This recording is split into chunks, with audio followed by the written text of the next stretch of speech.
Հայ մշակութային կյանքում բացառիկ կարևորություն ունեն բոլոր մշակութային հաստատությունները, գրադարանները առաջին հերթին։ Այդ է պատճառը, որ երիտասարդների օրը մեր հաղորդաշարը անցկացրեց Արագածոտնի մարզային գրադարանում, ինչու այդտեղ, որովհետև Արագածոտնի մարզային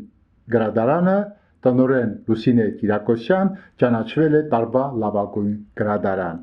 Իսկապես կարողանում են օգտագործել իրենց տարածքի ամեն մի մետրը, հստակ ներկայացնում են ժամանակակից հայ գրականությունը, թարգմանական գրականությունը, հատուկ ստենդի վրա դուք կտեսնեք դասական հայ գրողներին եւ նոր սերունդ, որ սիրում է գրականություն, որ հետաքրքրված է գրականությամբ եւ աշխուժորեն կարդում են գրքեր։ Գրադարանը պիտի հրապուրիչ լինի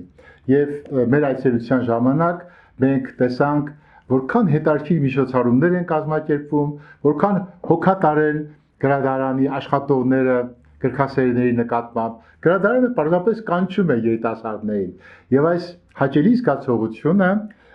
մեզ հույս է հավատ է տալիս, որ մեր մշակութային կյանքը առաջիկայում կարթնանա։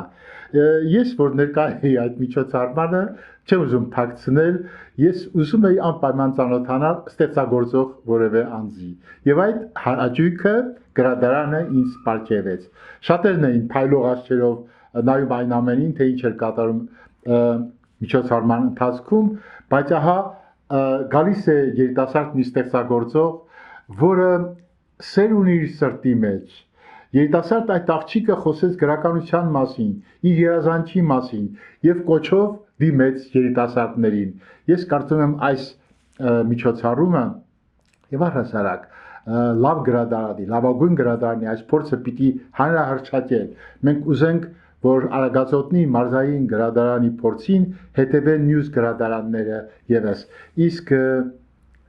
այս պահին առաջարկում եմ լսենք, թե ինչ էր ասում երիտասարդ գրողը, ում մենք հայտնաբերեցինք Արագածոտնի մարզային գրադարանում։ Ասեմ նաև, որ որքան հետաքրքիր նախաձեռնություններ են իրականացնում այդտեղ, որ առաջիկա թողարկումներում մենք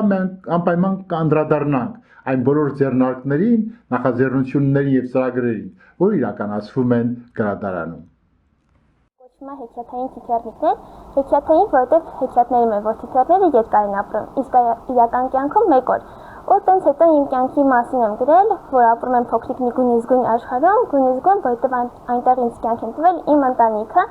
ու հետո պատմել եմ իմ դժբախտ պատահարի մասին, որ ես դեռ փոքր եմ եղել, որ մայրիկս մահացել է, ինձ մենակ պահել է իմ տատիկը, իմ մոր եղբայրը։ Ու տենց պատմում եմ, որ ոնց է մայրիկը, որ պատվիճակին էր դեռ մահամերձ էր, ու նա ասել էր, որ աշխարհում կան բաներ, որոնք չեն վաճառվում։ Բարությունը, ընկերությունը, գեղեցիկ եւ օգտակար արարքները, դրանք ամեն տեսակ հարստությունից էլ թանկ են։ Ու ես միշտ այդ խոսքերը միշտ պահում եմ իմ սրտում, ու տատիկս էլ, որ միշտ դպրոցում տենց երեխաների ծաղրին կոպիտացած բուլինգի մեջ ենթարկվում, ու ասում էր տատիկս, որ դու յուրահատուկ ես հենց քո տեսակով, դրա համար պիտի հենց տենց էլ մնաս։ Ու հիմա մանկաբույժ եմ ուզում դառնամ, հիմա արդեն քոլեջից ընդունվել եմ, 20-ից 20 եմ ստացել, ու մեծ ցանկություն ունեմ տատիկիս ու եղբորս օգնելու։ Շնորհակալություն։ Ես եկացի լավ մազգանում։ Մերի Դանիել